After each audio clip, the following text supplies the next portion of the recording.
কি? এর উপরে ওঠো। এই নাও। কে আমি? আরে পা দাও, ওইতে পা। চলো। আরে স্যার কিচ্ছু হবে না। হ্যাঁ, সাবধানে। তাড়াতাড়ি করো। আরে আরে স্যার, ধরে নাও এটা। স্যার সাবধানে, নয়তো আমি পড়ে যাবো কিন্তু।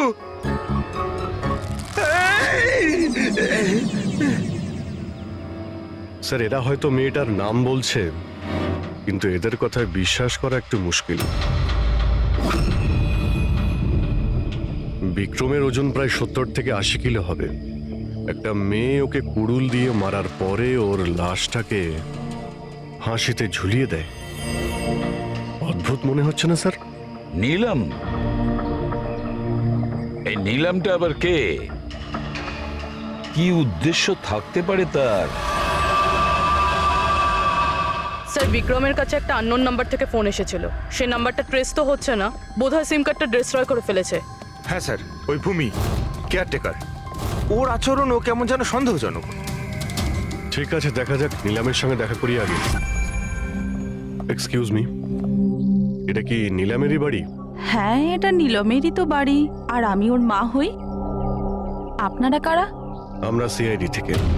সিআইডি? বলুন, কি ব্যাপার?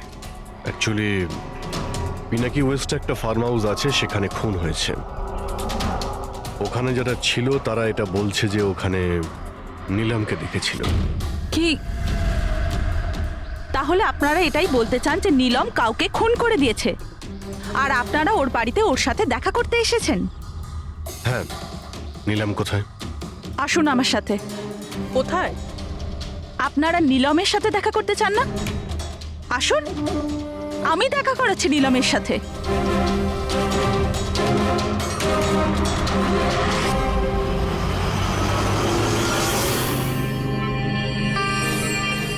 এই যে আমার নীলম, দেখছেন আপনার এর অবস্থা? মেশিনের দ্বারা জীবিত আছে, শুধুমাত্র চোখ ছাড়া এর শরীরের কোনো অংশের কোনো প্রতিক্রিয়া নেই। আর আপনারা বলতে চাইছেন যে যে এই মেয়েটি কারোর খুন করে দিয়েছে?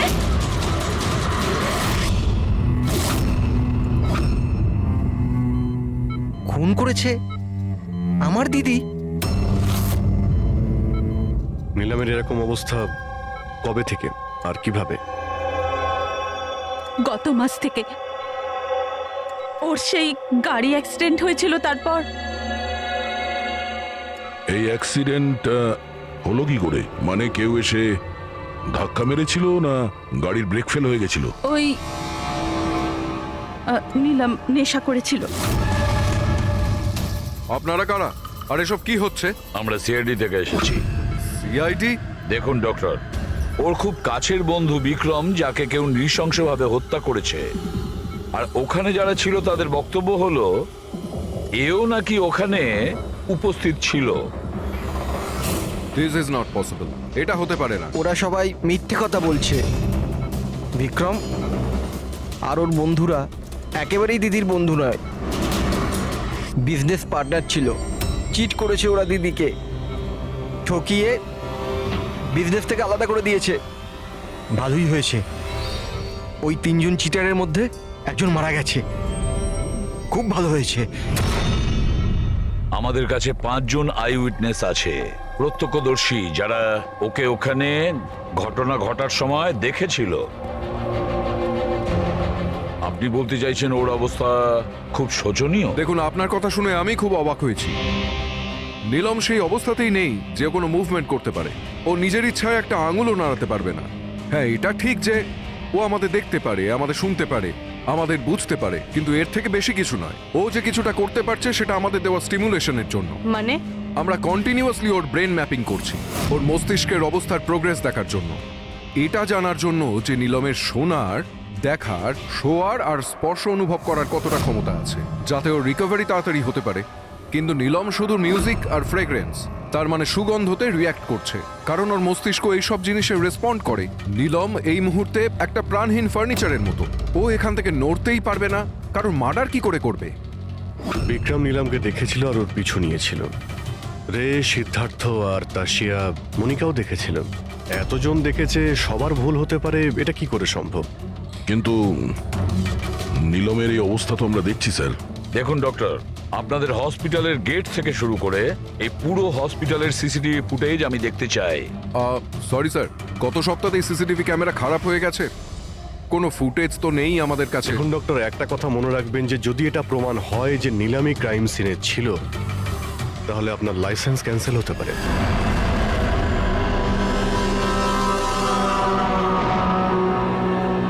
এবার ডক্টর সারিকাকে দিয়ে ওর ভালো করে এক্সামিন করাতে হবে। এই পরিস্থিতিতে দুটো ব্যাপার হতে পারে। হতে পারে এই নীলম নাটক করছে, কিংবা ওর মতো দেখতে কেউ আছে, আর এতজনে দেখেছে, সবার চোখকে তো আর ফাঁকি দিতে পারবে না। স্যার, আমার মনে হচ্ছে পূরবী আর ফ্রেডিকে একে লক্ষ্য রাখার জন্য এখানেই থাকা উচিত। তাহলেই জানা যাবে ও বিছানা থেকে উঠতে পারে কিনা। পুরবি, হেডরিক, এই করিডোর থেকে শুরু করে আর ওর ঘর অবধি খুব ভালো করে খেয়াল রাখবে। ভালো তো লাগছে না ওকে এই অবস্থায় দেখতে, কিন্তু তবু আমাদের ওর ফিঙ্গারপ্রিন্টস আর ফুটপ্রিন্টস নেওয়া দরকার। আর তাছাড়া নীলামের ভাই আর মা ছাড়া ওখানে আর কে কে আসেন ওর খোঁজ নিতে, ওর সঙ্গে দেখা করতে, সেটাও দেখতে হবে।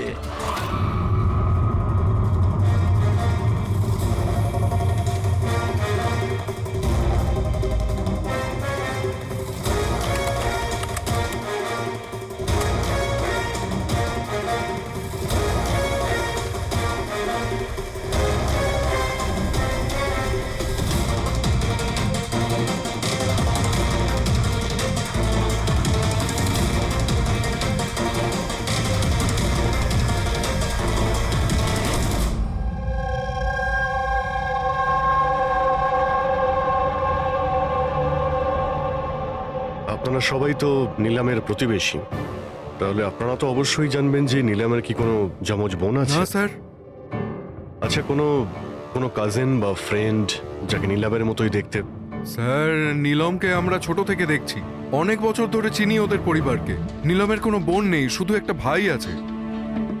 আচ্ছা আচ্ছা রাজু, তুমি তো অনেক বছর ধরে এখানে কাজ করছো, তুমি নিশ্চয়ই জানবে। স্যার, নীলম দিদির আত্মীয়দের দেখেছি আমি, ওনার বন্ধুদেরকে আমি চিনি, কিন্তু স্যার এমন কেউ নেই যাকে নীলম দিদির মতো দেখতে।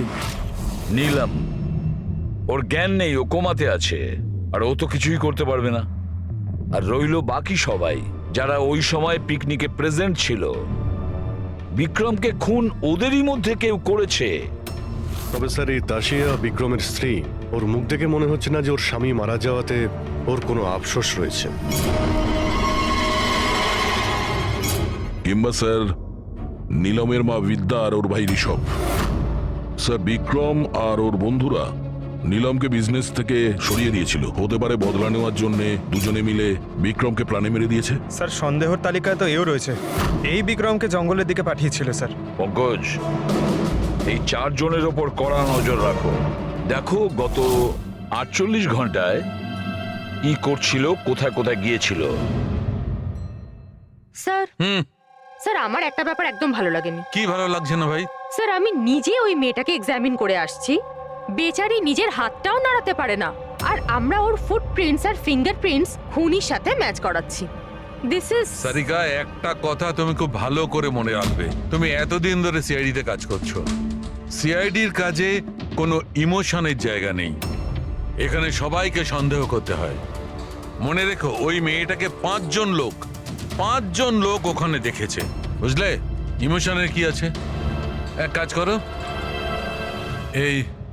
এই সব ফিঙ্গারপ্রিন্টস যেগুলো পূরবী আমাদের এনে দিয়েছে, আর এই দড়ি থেকে, কুড়ুল থেকে যে ফিঙ্গারপ্রিন্টস আমরা পেয়েছি, ওগুলো আমি সেভ করেছি।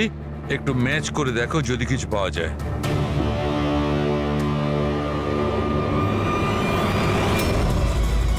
গড, এটা তো ম্যাচ হয়ে গেছে। ম্যাচ হয়ে গেছে।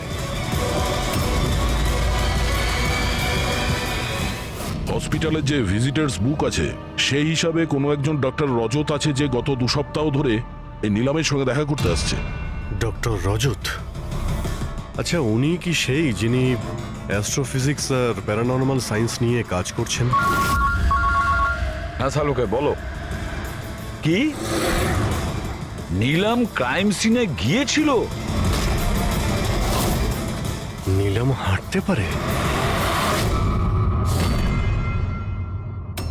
ডক্টর রজত, নিলাম তো চলাফেরা করতে পারে, কারণ ক্রাইম সিনে আমরা যে ফুটপ্রিন্ট আর ফিঙ্গারপ্রিন্ট পেয়েছি সেটা তো ওর সঙ্গে ম্যাচ করে গেছে। তাহলে এই পুরো বিষয়ে আপনার কি রোল? দেখুন, আমি আপনাদের কথা অস্বীকার করছি না। হসপিটালের বেড থেকে নিলাম উঠতে পারে। হ্যাঁ, ওর ফিঙ্গারপ্রিন্টস আর ফুটপ্রিন্টস অ্যাস্ট্রাল পজিশনের সাথে মিলবে কি মিলবে না, that I am not sure. Excuse me, কি বললেন আপনি? Astral, what is that mean? এক minute, astral projection? Are you joking? আমার সঙ্গে মজা করছেন না তো? নীলমের ভাই ঋষভকে আমি বলেছিলাম একটা বিশেষ মিউজিক চালানোর জন্য আর নীলমের পাশে ফুল রাখার জন্য। এই কাজটা ওর মস্তিষ্কে প্রভাব ফেলবে, ওটা তাড়াতাড়ি কাজ করতে থাকবে আর নীলম তাড়াতাড়ি সুস্থ হয়ে যাবে। এখন বুঝতে পারছি যে নীলমের মস্তিষ্ক খুব বেশি পাওয়ারফুল হয়ে গেছে, এতটা যে ও নিজেকে অন্য কোথাও প্রজেক্ট করতে পারে। ও নীলম নয়, ওর অ্যাস্ট্রাল প্রজেকশন। এক মিনিট, আপনি বলছেন যে ওর প্রজেকশন অন্য জায়গায় করতে পারবে? এটা কিভাবে সম্ভব?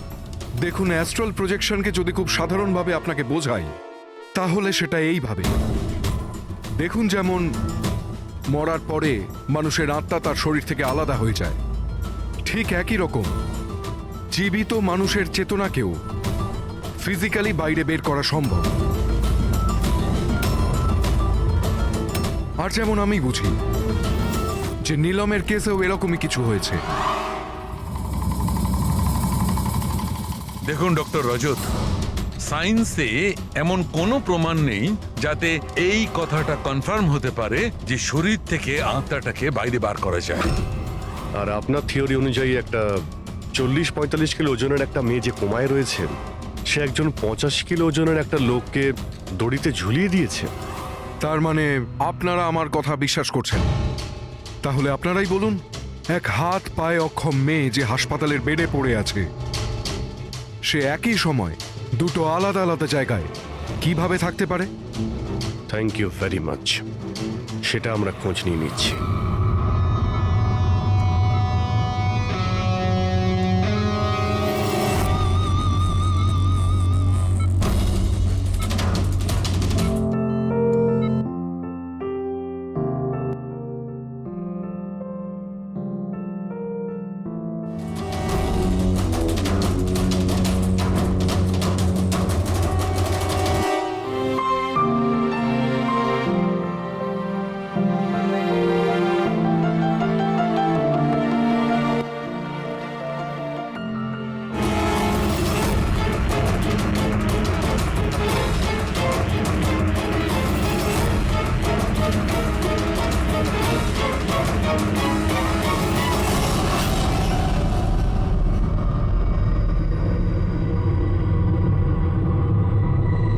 শোনো, আমি তোমাকে কিছু বলতে চাই।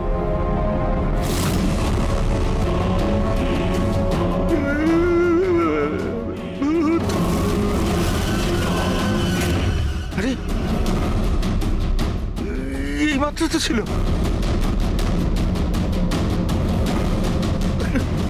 কোথায় হাওয়া হয়ে গেল?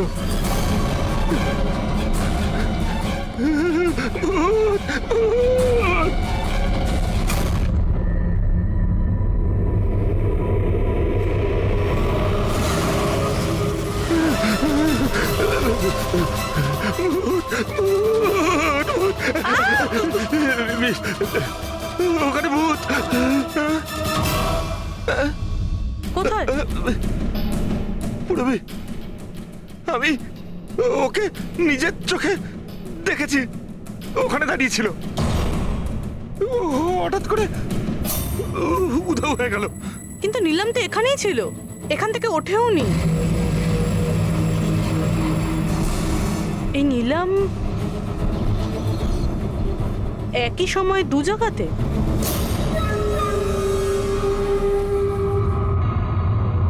স্যার, আমি নিজের চোখে দেখেছি নিলামের আত্মা দাঁড়িয়েছিল এই করিডোরেই। স্যার, ও ওর রুমেই ছিল। ঋষভ মিউজিক অন করে ফুল রেখে শুতে চলে গেছিল। এরকম প্রথমবার হয়নি স্যার, আমি দেখেছি।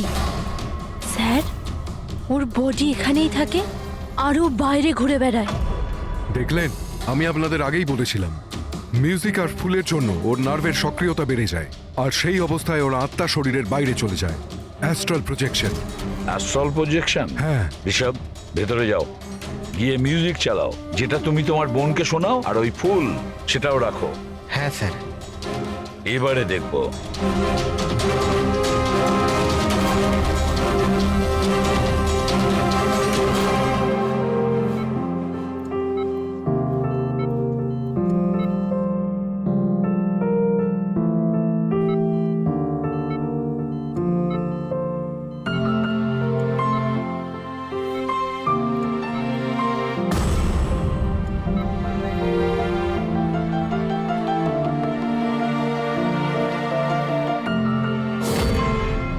দেখুন, শরীরে সক্রিয়তা বাড়ছে। আমি আপনাকে বলেছিলাম না, আমি ভুল বলিনি। ঠিক আছে ডক্টর, ওর আঙ্গুলটা নড়াচড়া করছে, কিন্তু ওর অ্যাস্ট্রাল প্রজেকশন কোথায়? শুধু তো আঙ্গুলের রিয়াকশন দেখছি। তাহলে কি পুরো হসপিটালেই ওর আঙ্গুলের ছাপ খুঁজে বেড়াবো? যদি ওর আত্মা ওর শরীর থেকে বেরিয়ে অন্য কোথাও যায়, তাহলে ওর ফুটপ্রিন্ট আর ফিঙ্গারপ্রিন্টও সাথে নিয়ে যায়, তাই না? দেখুন, আপনাকে বুঝতে হবে, নীলমের আত্মা আপনার অর্ডারে তার শরীর ছেড়ে বাইরে আসবে না। এটা নিজে থেকেই স্বেচ্ছায় আসবে। ও প্লিজ ডক্টর, আপনার এই সায়েন্সের কথাবার্তা আমাদের মাথাতেই ঢুকছে না। এই কেসটা আমরা সলভ করব, বুঝেছেন? আপনারা আমার কথাকে বিশ্বাস করুন। এক্সকিউজ মি, আসুন। দেখুন দেখুন নিলামকে। ওর অবস্থা দেখে আপনাদের মনে হচ্ছে যে হসপিটাল থেকে বাইরে বেরিয়ে ও কাউকে মার্ডার করতে পারে? হ্যাঁ স্যার, আমরা প্রত্যেকে ওকে দেখেছিলাম। ওটা নীলমই ছিল, আর আমাদের কোনো ভুল হয়নি স্যার। 1 মাস হয়েছে তোর অ্যাক্সিডেন্টের। এটা হতেই পারে যে অভিনয় করছে, হাঁটাচলা করতে পারে। সিদ্ধার্থ, ও সত্যি বেড থেকে নড়াচড়া করার অবস্থায় নেই। তাহলে ওটা কে ছিল যাকে আমরা ওখানে দেখেছিলাম? ওই দেখো নিলাম। স্যার, আমি বলেছিলাম না, নীলমের আত্মা ওর শরীর থেকে। Thank you very much. আপনি আমার ওদিকে গিয়ে বসুন। আপনারাও প্লিজ ওদিকটা গিয়ে বসুন, প্লিজ ওই দিকটা গিয়ে বসুন। স্যার, এর আঙুল আর পায়ের ছাপ ম্যাচ কিভাবে হতে পারে? হতে পারে যদি কেউ নিলামের ফিঙ্গারপ্রিন্টস আর পায়ের ছাপ ক্রাইম সিনে ছেড়ে আসে তবে। কি হলো স্যার? একটা কথা আমার মাথায় ঘুরছে। বিক্রমের মৃত্যুর পরে তোমাদের মনে আছে বিক্রমের বন্ধুরা কি বলেছিল?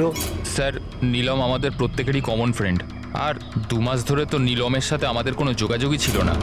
সিদ্ধার্থ কি করে জানলো যে নীলমের অ্যাক্সিডেন্ট 1 মাস আগে হয়েছিল? 1 মাস হয়েছে তোর অ্যাক্সিডেন্টের। হাঁটাচলা করতে পারে, এটা হতেই পারে যে অভিনয় করছে। সিদ্ধার্থ, রে, তাশিয়া, মনিকা আর ভূমি, এদের সবাইকে বিউরোতে নিয়ে এসো। সিদ্ধার্থ,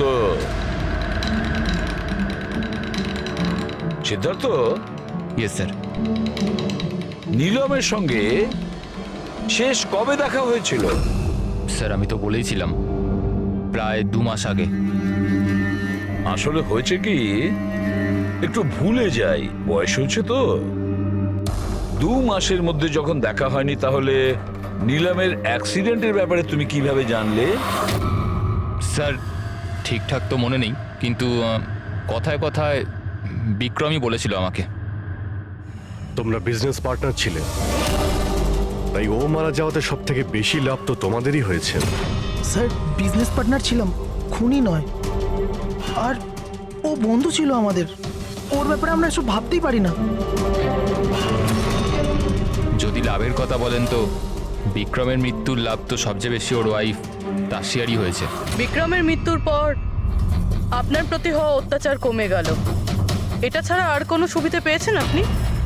হ্যাঁ, বিক্রম চলে যাবার পর আমার আর ভয় লাগে না, আর আমি বেশ ভালোই আছি। কিন্তু আমি বিক্রমকে মারিনি। নীলমকে চেনেন আপনি? আমি নীলমকে একদমই চিনি না। 25শে জুলাই যেদিন নিলামের অ্যাক্সিডেন্ট হয়, সেই সময় তোমরা কোথায় ছিলে?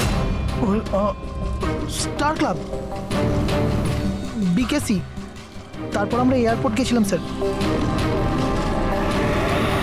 সিদ্ধার্থ, তোমার স্মৃতিশক্তির প্রশংসাই করতে হয়। স্যার, মনে তো থাকবেই, ওয়ার্ল্ড ট্যুরের জন্য টিকিট আমি তো বুক করেছিলাম। ট্রাভেল এজেন্ট কে ছিল? সাইমা ট্রাভেলস। যেই বাংলোতে আপনি ছুটি কাটাতে গিয়েছিলেন, ওখানে যাওয়ার আগে আপনি ওখানে 2-3 বার গিয়েছিলেন। কি করতে গিয়েছিলেন? আমি এটাই দেখতে গিয়েছিলাম যে ওখানে কেমন সব ব্যবস্থা, ওটাই দেখাচ্ছিল। ভূমি, আপনি বিক্রমকে বাংলোর পিছনে এইটা বলে পাঠিয়েছিলেন ওখানে নেটওয়ার্ক আসে, কিন্তু এটা সত্যি না। আমরা চেক করেছি। দেখুন ম্যাডাম, ওরা অনেক বড় লোক, আমার ওদেরকে মেরে কি লাভ হবে? আর আপনি শুধু শুধু আমাকে এইসবে টানছেন। ম্যাডাম, আমি কিছু করিনি। তাহলে বিক্রমের মৃত্যুর আগে, একদিন আগে হসপিটালের বাইরে কি করছিলেন? আমার ভাইয়ের দোকান আছে, ওখানে দেখা করতে গেছিলাম। আর মনিকা, আপনার কি বক্তব্য? আমি নিলামের ব্যাপারে কিছু জানি না, তাছাড়া আমার হাজবেন্ড আমাকে বেশি কিছু বলে না, তাই এসব ব্যাপারে আমার কিছু যায় আসে না। স্যার, এই 5 জনের মধ্যে বিক্রমের খুন যেই করুক, কিন্তু বিক্রমের খুন আর নিলমের যে অ্যাক্সিডেন্ট, এদের মধ্যে কোনো না কোনো সম্পর্ক তো আছে স্যার। রাইট। এটা অ্যাস্ট্রাল প্রজেকশনের ব্যাপার নাকি যমজের, কিন্তু এটা তো শিওর যে এদের মধ্যে কেউ আছে যে নিলামের এই অবস্থার সুযোগ নিচ্ছে। নিলামের অ্যাক্সিডেন্ট পালোমি ব্রিজে 25শে জুলাই হয়েছিল, আর পুলিশ খবর পায় ওই দিন সকালে 4টে থেকে 5টার মধ্যে। এটা খোঁজ নিতে হবে যে ওই 3 জন, বিক্রম, সিদ্ধার্থ আর রে, 25শে জুলাই কোথায় ছিল, আর কে নিলামের অ্যাক্সিডেন্টের ব্যাপারে প্রথম জানতে পারে। আর হ্যাঁ অভিজিৎ, ওই সাইমা ট্রাভেলস, ওখানেও ভালো করে জিজ্ঞাসাবাদ করো। পুরবি, আজকে রাত্রে এই হসপিটালেই থাকো, কিন্তু একটা কথা মনে রেখো, ওই রুমে আজ না কোনো মিউজিক বাজবে, না কোনো ফুল থাকবে। শুধু এটা খেয়াল রাখতে হবে যে নিলামের শরীর থেকে নিলাম বাইরে কিভাবে যায়। বিক্রম, রে, সিদ্ধার্থ, এদেরকে আপনি অবশ্যই চেনেন। ওদের ওয়ার্ল্ড ট্যুরের টিকিট তো আপনিই বুক করিয়েছিলেন না? হ্যাঁ স্যার। স্যার, ওরা খুব অদ্ভুত লোক। স্যার, প্রথমে ওরা দিল্লি যেতে চেয়েছিল, বুকিংও হয়েছিল, কিন্তু হঠাৎ করে বললো যে 3-4 ঘন্টার মধ্যে জোগাড় করে দাও, ওয়ার্ল্ড ট্যুরে বেরোবো। দেখুন, ডিটেলে বলুন আপনাদের কি কথা হয়েছিল। হ্যাঁ স্যার। ওই অ্যাক্সিডেন্টের ব্যাপারে কি করে জানলেন আপনারা? স্যার, সকাল 4টের সময় আমাদের কাছে খবর এসেছিল যে একটা গাড়ি ব্রিজ থেকে নিচে পড়ে গেছে। আমি আমার টিম নিয়ে এখানে পৌঁছই আর ওই মেয়েটাকে গাড়ি থেকে বাইরে বের করি। কিন্তু স্যার, অবাক হওয়ার বিষয় হলো এটাই যে এত ভয়ঙ্কর অ্যাক্সিডেন্টের পরেও মেয়েটার শ্বাস চলছিল। তদন্ত করে কি জানতে পেরেছেন? এটা কোনো অ্যাক্সিডেন্ট ছিল নাকি কেউ জেনে শুনে কাজটা করেছিল? অ্যাক্সিডেন্ট ছিল স্যার। মেয়েটাকে নেশাগ্রস্ত অবস্থায় গাড়িতে পাওয়া গেছে। কিন্তু স্যার, অবাক হওয়ার মতো বিষয় এই যে সিসিটিভি ফুটেজে না মেয়েটাকে দেখা গেছে না মেয়েটার গাড়িটাকে। ও যে এখানে কি করে পৌঁছলো সেটা কিছুতেই বুঝতে পারছি না। আচ্ছা, অ্যাক্সিডেন্ট তো 1 মাস হয়ে গেছে, কিন্তু এর ফুটেজ তো পেয়ে যাবো। একটা কাজ করো, এই 24 জুলাইয়ের রাতে ক্লাব ভিস্টা থেকে এয়ারপোর্ট যাওয়ার মধ্যে যতগুলো সিসিটিভি ক্যামেরা আছে সবগুলোকে চেক করো। আর হ্যাঁ, ওই হাইওয়েরও নিয়ে নাও যেটা পুলমি ব্রিজের দিকে যায়, যেখানে নিলামের কারের অ্যাক্সিডেন্ট হয়েছিল। স্যার, 25শে জুলাই রাতে বিক্রম স্যার ফোন করেছিল। স্যার, উনি বললেন যে ওনারা 3 জনে ওয়ার্ল্ড ট্যুরে যাবেন, এই জন্য নেক্সট ফ্লাইটেই টিকিট বুক করে দিতে। স্যার, আমার খুব অদ্ভুত লেগেছিল ব্যাপারটা, কিন্তু স্যার ওনার কথা থেকে এটা মনে হচ্ছিল যে কিছু তো একটা গড়বড় চলছে। I see. বুঝতে পারছি না নিলমকে সবাই সব জায়গায় দেখতে পাচ্ছে কি করে, যখন ও নিজের বিছানা থেকেই উঠতে পারছে না। হ্যাঁ স্যার, আমি এখানেই আছি, আর নিলামও আমার চোখের সামনে আছে, ওইভাবে বিছানায় শুয়ে। আর এই নিলামের মতন দেখতে মেয়েটাকেও দেখতে পাইনি, সব কিছু নর্মাল। কাম অন ইয়ার মনিকা, তোমার কি মনে হয় বিক্রমের মৃত্যুর পর নিলম আমাকে আর রেকে মেরে দেবে? আরে রিল্যাক্স ইয়ার, রে আমার সাথেই আছে, কিচ্ছু হবে না, আমরা বাড়িতেই আসছি।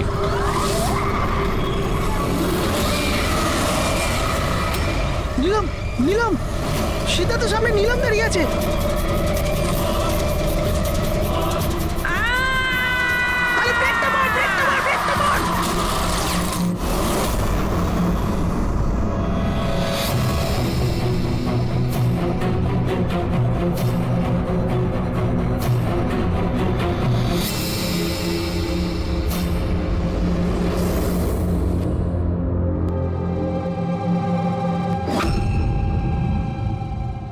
হোটেল থেকে এয়ারপোর্ট পৌঁছতে কমপক্ষে 2 ঘন্টা লাগে। ভেবে পাচ্ছি না এই 3 জনের 7 ঘন্টা কিভাবে লাগলো। আর স্যার, এই ফুটেজগুলো নিয়ে কিছু করা হয়েছে। এই একটু পিছনে নাও তো পঙ্কজ, আর একটু পিছনে নাও, যেখানে ডিসি চক ছিল। হ্যাঁ, স্টপ, এখান থেকে চালাও। আর এটা পরের ফ্রেমে উধাও। এই ফুটেজ এডিট করা হয়েছে স্যার, এডিট করা হয়েছে। পুলমি ব্রিজের দিকে যাওয়ার রাস্তার সমস্ত সিসিটিভি ফুটেজ তো আমরা চেক করেছি। নিলামের কার তো কোথাও দেখতেই পাইনি। আর যদি নিলাম এই রাস্তা দিয়ে না যায়, তাহলে ওর গাড়ি ওখানে ওই পুলমি ব্রিজের নিচে কি করে গেল? স্যার, মনে হচ্ছে নিলামের সঙ্গে ওখানেই কিছু হয়েছিল, যেখান থেকে ফুটেজে গাড়িটা উধাও হয়েছে। পুলিশের রিপোর্ট অনুযায়ী নিলামের অ্যাক্সিডেন্ট হয়েছিল 25 তারিখ সকালে 4টে থেকে 5টার মধ্যে। মানে অ্যাক্সিডেন্টটা 24 তারিখ রাত্রে হয়েছিল। যে ট্রাফিক পুলিশ ওই সময় ডিউটিতে ছিল আর সার্ভিলেন্স কপস ডিউটিতে ছিল, ওদের সাথে কথা বলতে হবে। Hello, what? এখন কোথায়? ওকে, ঠিক আছে, আমরা আসছি। স্যার, এই সিদ্ধার্থ আর রের গাড়ির অ্যাক্সিডেন্ট হয়েছে। কি? সবকিছু ঠিক হয়ে যাবে। দেখুন, জানি না। আমরা আমাদের তরফে সম্পূর্ণ চেষ্টা করেছি, কিন্তু এখন পেশেন্টকে বাঁচানো খুব মুশকিল। কি হলো? কিভাবে অ্যাক্সিডেন্ট হলো? কি করে মানে? এই সব নিলামের জন্যই হয়েছে। এইসব নিলাম করেছে। এটা আপনি কি করে জানলেন? আমি ফোনে শুনেছিলাম। রে সিদ্ধার্থকে বলল যে সামনে রাস্তায় নিলাম দাঁড়িয়ে আছে। নিলাম? সীতা তো সামনে নিলাম দাঁড়িয়ে আছে। ওরা দুজনেই খুব ভয় পেয়ে গেছিল। পুরবি, তুমি নিলামের কাছেই ছিলে তো? স্যার, স্যার নিলাম হসপিটালেই ছিল। ওর বাইরে যাওয়ার প্রশ্নই ওঠে না। আপনাকে এই অ্যাক্সিডেন্টের খবর কে দিয়েছে? 12:30টার সময় কারো ফোন এসেছিল, কিন্তু ফোনেতে নিজের নামটাও বলেনি। আমরা যখন অ্যাক্সিডেন্ট স্পটে পৌঁছলাম, কারটা তখন পাল্টি মেরে রাস্তার নিচে পড়েছিল। ভেতরে সিদ্ধার্থ রক্তে মাখামাখি হয়েছিল, আর রের শরীরটাও জানলা দিয়ে অর্ধেক ঝুলেছিল। এক কাজ করি, সিদ্ধার্থ আর রে দুজনের মেডিকেল রিপোর্ট আর ওই গাড়িটাকে নিয়ে ফরেন্সিক ল্যাবে পাঠিয়ে দাও। এখানে সব জায়গায় পুলিশ প্রহরা আছে স্যার, সব বন্দোবস্ত হয়ে গেছে স্যার। Very good. আর আশপাশের সমস্ত রাস্তায় ব্যারিকেড লাগিয়ে দাও, ঠিক আছে? কেউ যেন আসতে যেতে না পারে। Over and out. একটা গাড়িও যেন এদিক দিয়ে না যেতে পারে। হ্যাঁ স্যার। যারা হেঁটে হেঁটে যাবে তাদের বলে দাও অন্য রাস্তা দিয়ে যেতে। কাল সকালবেলা এখান দিয়ে ভিআইপির একটা বড় কনভয়ে যাবে, আর ভেতর থেকে আমরা খবর পেয়েছি যে ওই কনভয়ের মধ্যে একটা গন্ডগোল হতে চলেছে। কারোর ওপর যদি একটুও সন্দেহ হয়, সঙ্গে সঙ্গে আমাকে জানাবে। সব সিসিটিভি ক্যামেরা জাজ হয়ে গেছে, সব ঠিকঠাক কাজ করছে। Good.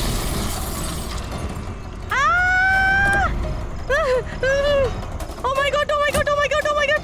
I'm so sorry, I'm so sorry. ওঠো ওঠো ওঠো ওঠো। আমি কিছু করিনি। Get up, please get up. Accident করলেন না নাকি? না না না, আমি কিছু করিনি। He came in front of my car. এভাবে কেউ গাড়ি চালায় নাকি? স্যার, এ তো মরে গেছে। মরে গেছে? না না না না না, আমি কিছু করিনি। আরে ম্যাডাম, এই সিসিটিভি ক্যামেরাতে সবকিছু রেকর্ড হয়ে গেছে। এটা চালু আছে? হ্যাঁ, চলে এগুলো। এটা কেন চলে? অ্যারেস্ট করো নাকি? লিসেন। অ্যাকচুয়ালি আমার হাজবেন্ড যে আছে, he is a very very rich man. টাকার কোনো অভাবই নেই ওনার। তো যদি আপনারা চান তো এই ফুটেজটা ডিলিট করা যায় না? এক minute. Get up, save some money, get up, please, get up, please. Madam, হ্যাঁ, 10 লাখ। 10 লাখ? সিসিটিভি ফুটেজও গায়েব হয়ে যাবে, তার সাথে সব প্রমাণও। আরে এটার থেকে বাঁচতে গেলে এটুকু টাকা তো দিতেই হবে ম্যাডাম। শুধু টাকা নিলেই হবে না, আরো অনেক কিছু নিতে হবে তোমাদের।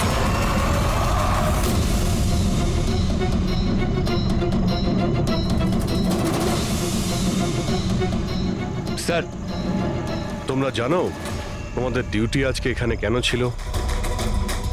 কারণ আমরা জানতে চেয়েছিলাম যে 24শে জুলাই রাত এখানে কার ডিউটি ছিল আর কে টাকা নিয়ে অপরাধীদের ছেড়ে দিয়েছিল। তোমার মতো লোকের পুলিশে থাকার কোনো অধিকার নেই। এবার পরিষ্কার করে বলো, সেই রাতে কি হয়েছিল? তাহলে তোমরাই কি ওই সার্ভেলেন্সের ফিল্মটা এডিট করেছিলে? স্যার, ওরা বড্ড প্রেশার দিচ্ছিল। আরে ওরা বড় বড় বিজনেসম্যান। স্যার, ওদের হাত অনেক ওপর অবধি। চুপ করো, পরিষ্কার করে বলো কি হয়েছিল। স্যার, ওই রাত্রির প্রায় 2:30টার সময় বিক্রম, রে আর সিদ্ধার্থর গাড়িটা নীলমের গাড়িটাকে ধাক্কা মারে। আর ওদের মনে হলো যে মেয়েটা মরে গেছে। ওরা বড্ড ঘাবড়ে গেছিল স্যার।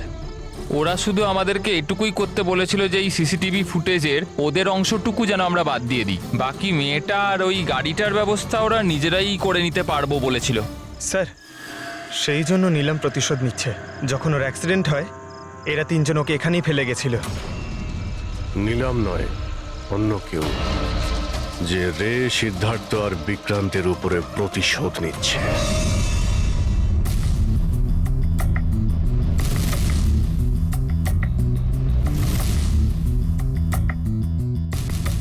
অভিজিৎ, নীলমের শরীর থেকে তার বাইরে যাওয়া পসিবল নয়।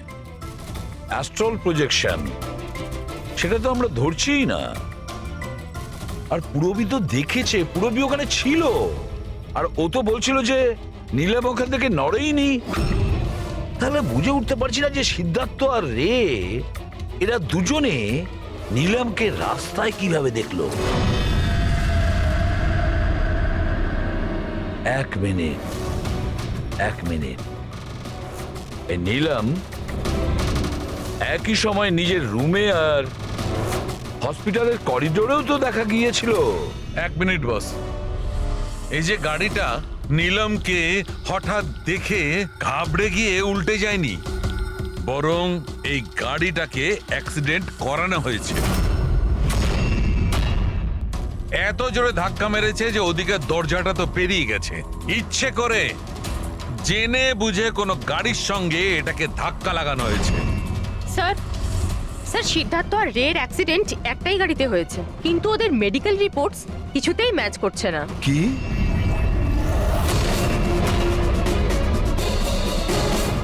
হ্যাঁ বস,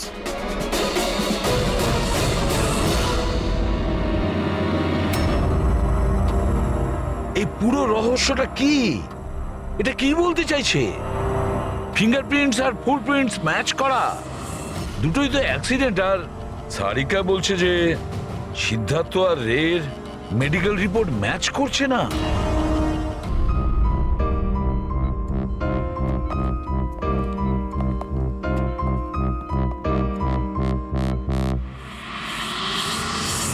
যে বিক্রমকে খুন করেছে আর সিদ্ধার্থ আর রের এই অবস্থা করেছে, এই সব কাজ নীলামের নয়, অন্য কারোর।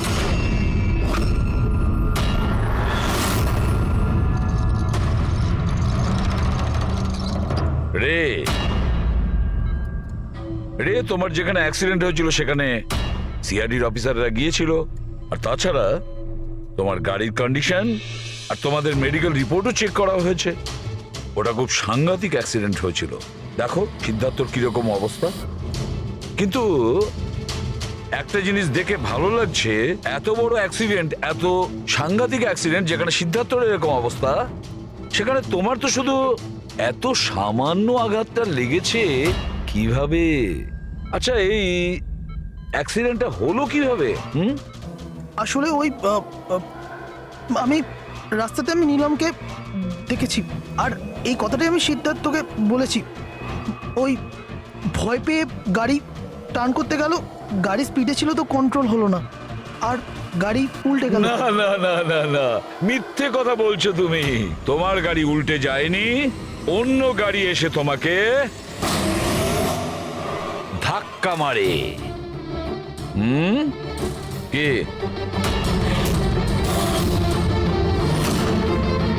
হ্যাঁ স্যার, সিদ্ধার্থকে মারার প্ল্যান আমিই করেছিলাম, আর এতে ভূমি আমাকে সাহায্য করেছিল।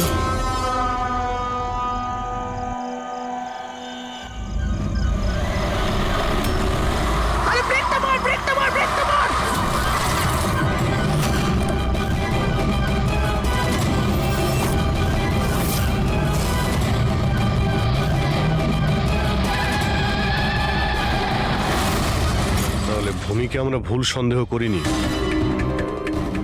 আর নীলমের হলোগ্রাম, ওটাও তুমি বানিয়েছিলে, তাই তো? এই নীলম একই সময় নিজের রুমে আর হসপিটালের করিডোরেও তো দেখা গিয়েছিল। এটা শুধু একটা কারণেই ঘটতে পারে, শুধু একটা কারণে। 3D হলোগ্রাম, মানে নিলাম ছিল না, নিলামের ফটো ছিল। হ্যাঁ স্যার, ওই হলোগ্রাম আমি বানিয়েছিলাম, কিন্তু নীলমকে এই অবস্থায় পৌঁছানোর দায়ী আমি নই স্যার।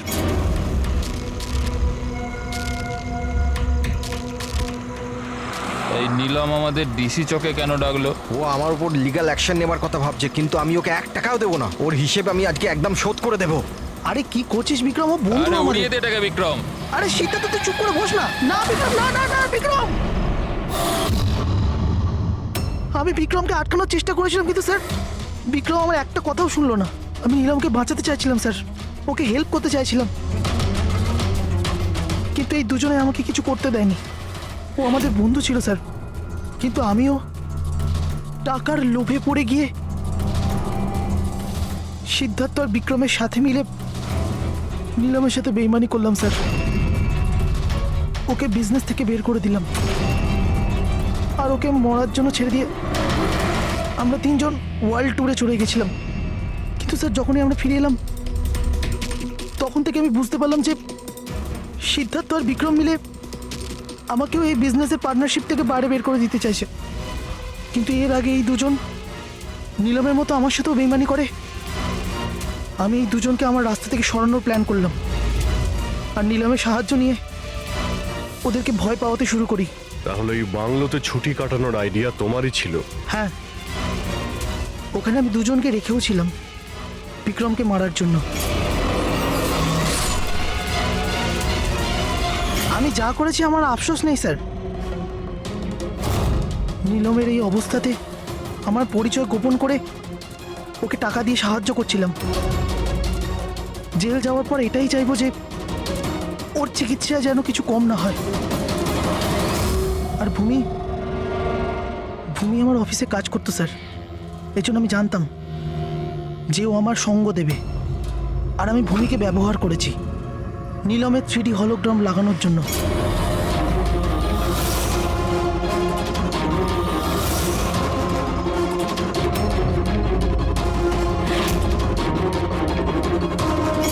তুমি আর ভূমি যা করেছো সেটা অন্যায়। আইন তোমাদের কোনোদিন ক্ষমা করবে না, কঠোরতম শাস্তি হবে তোমাদের। কাশিয়া, খাবার কি তৈরি হবে না আজ? হ্যাঁ ব্যাস 5 মিনিট, অলমোস্ট ডান, রেডি হচ্ছে, ব্যাস হয়ে গেছে। Bikram, come on. আমি সিদ্ধার্থকে অনেকবার জিজ্ঞাসা করলাম যে তুমি হঠাৎ রে আর বিক্রমের সাথে 2 সপ্তাহের জন্য ছুটিতে কেন গেছিলে, কিন্তু ও বলেছিল যে বিজনেসের ব্যাপার। আমার বিশ্বাস হচ্ছে না একটু। তা আশা, তুই বিক্রমকে জিজ্ঞাসা করেছিস? হ্যাঁ জিজ্ঞাসা করেছিলাম, তার এই উত্তর দিল। ও তোকে আবার মেরেছে? তাশা, তোর এটা মনে হচ্ছে না যে বিক্রম মরে গেলে ভালো হয়?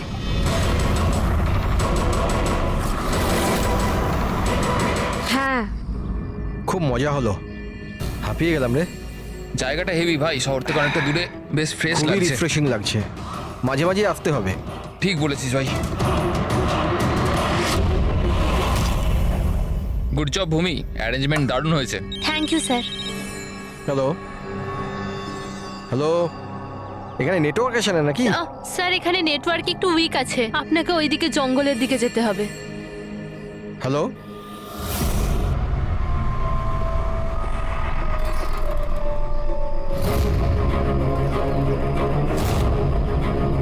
হ্যালো, দূর নেটওয়ার্ক কেন আসছে না? হ্যালো,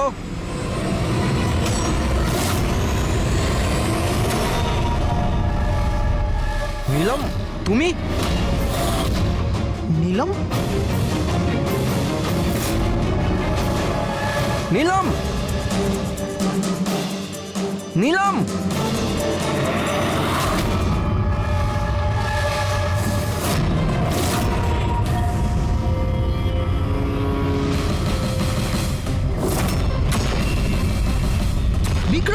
এখানে নিলামকে কে ডেকেছে? বিক্রম। ও কেন ডাকতে যাবে? কিন্তু ও এখানে কি করে এলো? ওই দেখো নিলাম। নিলাম!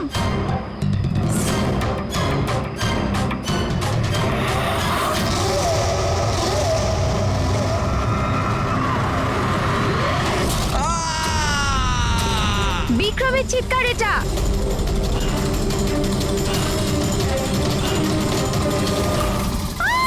বিক্রম!